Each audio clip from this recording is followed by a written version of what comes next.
বাড়ির পাশে এক ঐতিহাসিক পুজো, সেই উপলক্ষে সেখানে বসে মেলা। আর যেটা এতদিন ছিল আমার অজানা, ভাগ্যক্রমে এবার কোনোভাবে সন্ধান পাই সেই মেলার। তাই সেই ঐতিহাসিক মেলার সাক্ষী হতেই আমিও বেরিয়ে পড়লাম আজ সেই মেলার উদ্দেশ্যে। So hi hello everyone, welcome back to a new another vlog video. এত লোকের ভিড়, সত্যি আমার জীবনে এত জায়গায় মেলায় গিয়েছি, কিন্তু এত লোকের সমাগম অন্য কোথাও দেখিনি।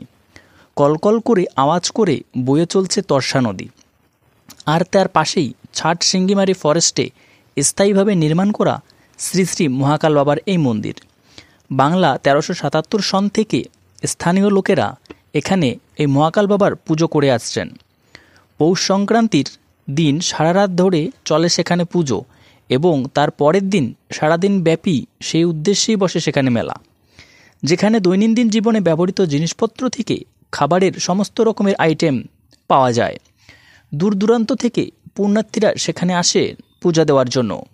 জঙ্গলের পথ ধরে নানান অচেনা পাখির আওয়াজ, নানান ধরনের গাছপালা দেখতে দেখতে প্রায় মিনিট 10 হাঁটার পর আমরা পৌঁছে গেলাম সেই মহাকাল বাবার মন্দির প্রাঙ্গণে। মন্দিরে মহাকাল বাবার দর্শন করে চলে গেলাম মেলায়, যেখানে নানান ধরনের খাবারের স্টল থেকে শুরু করে নানান ধরনের দোকানপাট বসেছিল।